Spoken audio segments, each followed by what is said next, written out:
Coming to you from Brand Viva Media headquarters here in Denver, Colorado. It's Adam Contos with Start With a Win. How you doing, producer Mark? I'm doing so good. Awesome. Hey, we have a great friend, an amazing American, just a wonderful man, great leader on the show today. What do you say we dive into this? Yeah, so I'm really excited about this interview.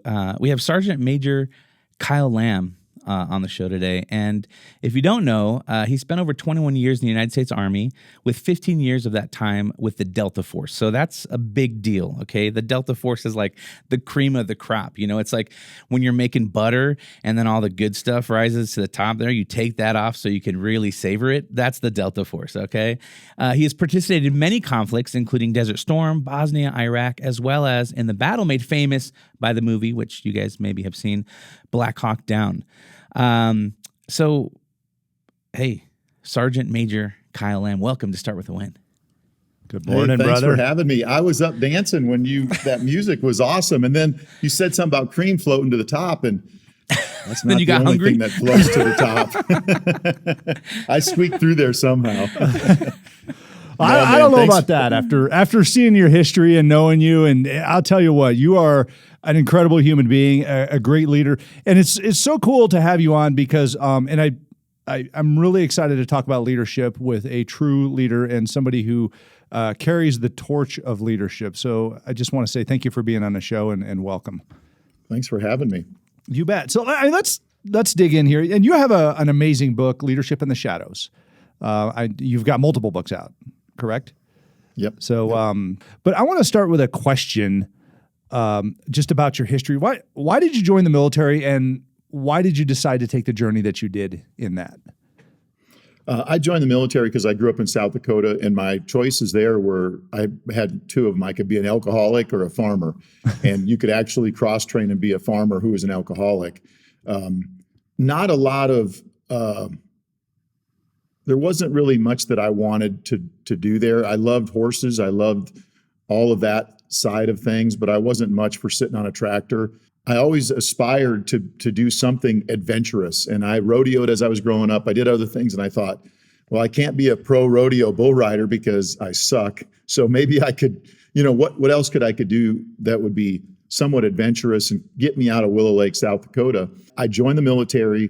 I'm not going to say that being in the Marine Corps, the first little bit was not easy because I got to tell you, man, I was homesick. I mean, immediately out of the gate, I got homesick. I was freshly married. I got married 2 weeks before I left for the military, and was missing my new bride, and it was kind of rough. But I started looking around, and I thought, man, everybody here, we're on the same team now. We have the same mission focus, and that slowly sunk in. But it never really hit me until I got to jump school.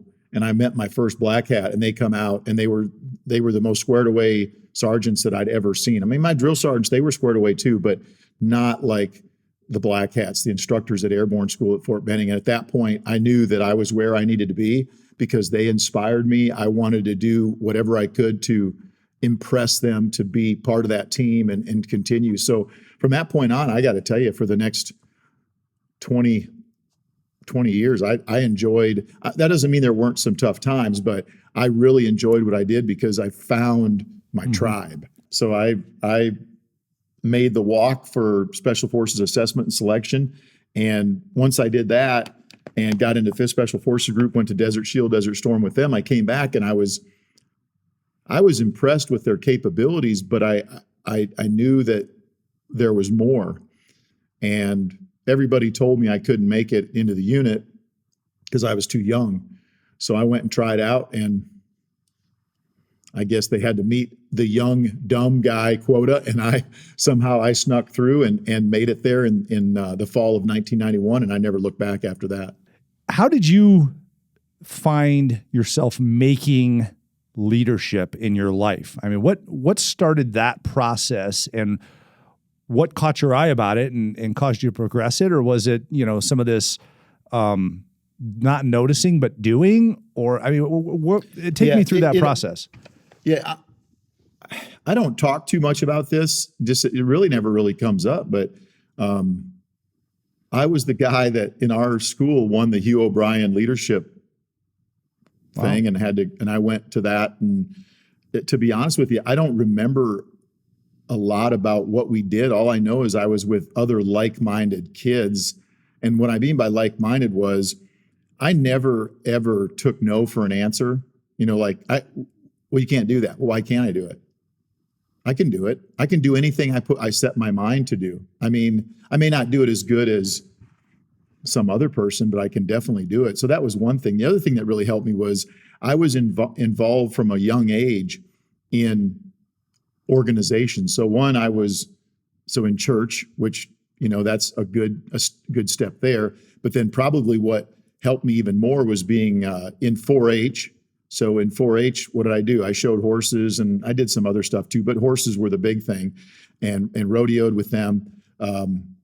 So that being said, if you're going to be in 4-H, they make you do presentations. And I think that part of what I learned was I had the ability, even though it made my stomach knot up and I felt like I was going to throw up, I love to get up and speak in front of people. Once again, it's not easy. It's still not easy. And when I go out to speak now, I still try to purposely get myself a little bit worked up, but I want to lead. And then some of it, I think some of the things I went through as a child inspired me because of their negativity. So some of the negatives in my life growing up would be the caste system. So as we talked about, the aristocracy of kings and queens, right? Or the aristocracy of the football coach is a drinking buddy with, another kid's dad. Guess what? So they're going to be the captains, they're going to be the starters. And you just have to realize that you need to get the heck out of high school, survive it. High school is one of the stupidest things I've ever experienced. But once I got out of high school and I realized that there was this thing called a meritocracy, which the military is. The military doesn't, when you go in the military, they don't say, who was your father? Right. Who gets politically appointed here? Yeah, generals do that. Now they do check for who their fathers are, and you can see why we've struggled on that front. But I guarantee that when you signed up, it was just like me. They said, what's your name? What's your rank? But most importantly, what's your social security number? Because all you are is a number in the military, and then you make your own way. Exactly. Yeah. I mean, it's interesting when you look at that process, and I guess and I hate the word entitlement. It just grates on me, but I guess that's one of the best ways of referring to somebody handing somebody else power or handing somebody else the authority to make decisions, even though they haven't, established themselves as the capable leader. Granted, I mean, what are your thoughts on throwing somebody into the fire, though, and saying, go do it? And obviously stress causes emergence of leaders, and it also causes the emergence of those that don't have leadership. You look at, okay, let's not appoint people leaders, but let's make them earn it. But we also see people earn non-leadership, right? Yeah. And I think what I would say there is I'm a big fan of putting people in leadership positions before they're going to be in that leadership position, because we can do two things. Well, actually three things. One, we can see what they're made of. Two, we can see if they're actually leadership material. And then three, probably to me almost as important as all of those are, we can then use that and say, okay, I put you in a leadership position. You took it to this level. Why don't you take it to that same level when you're not in a leadership position? So sometimes it inspires people to raise their regular performance if they know that, roger that, I know what it's like to be a leader now, or to be in that position. It's hard if you got a bunch of slugs, it's just no fun to be a leader. Whereas if you have a bunch of hard chargers, then it's just a matter of herding those half-domesticated Angora cats in the right direction and keeping them going. And that's why I liked not only Special Forces. I mean, in the 82nd, it was good. In Special Forces, it got better. And at the unit, it was amazing because everybody was self-motivated. We had a guy, good friend of mine, Kevin, he said, I've never worked so hard to be mediocre. I love that. And that's what you want. Do you want to be like in charge of the Craftsman 5,000 piece tool bag kit? Right. Or do you want to be in charge of a bunch of people that are hard chargers and make you work every day? And that's the other thing too that I like is, I've been reading your book. I don't think I said that since we fired this up, but look at this. I got it right here. Good advertising. Love right it. there. Thank you. Every day is a new day. Right. And what did you do yesterday? You know what? I honestly don't care what you did yesterday. I want to know what you're going to do today. Now, credibility is earned throughout our past performance, but if we're going to maintain credibility, we've got to continue with that. And I think that's, you've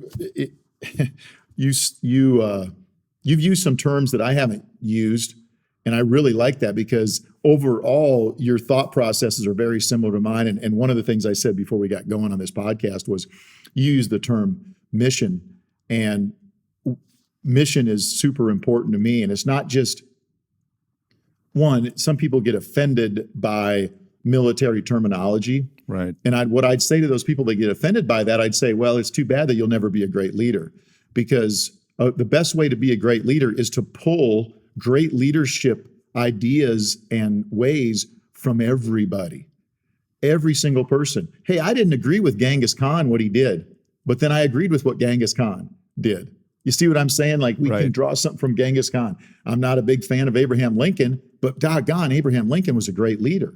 So there's things he did that were great. There's things he did that weren't so great. And I'm not trying to belittle, one of the greatest presidents we ever had. I'm just saying that you can have the right to disagree, but military leadership and using words like mission, I mean, immediately you've won me over. And I think if people will put that, if they'll change their mindset a little bit and open up to it, it's going to make them a more effective leader. It's fascinating when you look at that, because you look at the strategy of, okay, this team beat my team, but and I don't like, maybe they cheated, but they had some good principles behind where they were going. We need to eliminate the cheating and be fair and good people. Although, we could have a discussion on the fairness thing where, life is not fair. You have to work your ass off to get what you get. But I guess ultimately, it's fascinating how you approach your day, because you look at it and you go, oh, well, what can I learn from that? Instead of, I hate that, I'm shutting it out. And I love that idea. It's interesting. And I know you get people thinking is a big part of how you teach. And I when I read your book, when I listen to you speak, you go out and you teach leaders in law enforcement, military, private sector, everything from civilian sector to churches to whatever. And you get out and you make people open their mind up and think about what's going on, but you put a framework to that thought process. And your book contains a lot of that framework. Can I interrupt you real quick? Go ahead, Kyle. Yeah. One thing you left out, and I want to make sure that I've been hitting the head a lot, so I may forget this. I don't say it right now. They make me think. Oh yeah. And that's what's so fun. If you get engaged with a good group. So let's use law enforcement, for example. Sure. When I first got out of the military, I had no idea. Well, I don't know what a law enforcement guy does. I mean, I tried to avoid him every time I saw him on the street because I didn't want to get arrested. I've still never been incarcerated inside the United States of America. So I'm doing pretty good there. Way to quantify that, my friend. Yeah. But what I try to do is I learned from law enforcement, because law enforcement has a different set of rules that they have to apply on their battlefield. Same thing goes if I'm talking to business people. They have a different set of rules that they have to apply on their battlefield. That doesn't mean I agree with them. That means that those are the rules that they must apply as their rules of engagement on a daily basis. Right. So I have to figure out, once again, I'm a military dude, but what I'm really is a special operations guy. And that means that I need to morph into whoever I need to be for that specific mission, that task at hand. So once again, I put everything in that mission, just like you, it's same thing that you do. I focus on it as a mission, and I say, today I'm going to speak to a bunch of real estate agents. Well, let's talk about that. Last week, I was in Oregon and I spoke to an oil and gas company. Their struggles are just as real as the military, but they're different struggles in the military. So how can I flesh it out so it's something I can learn from them?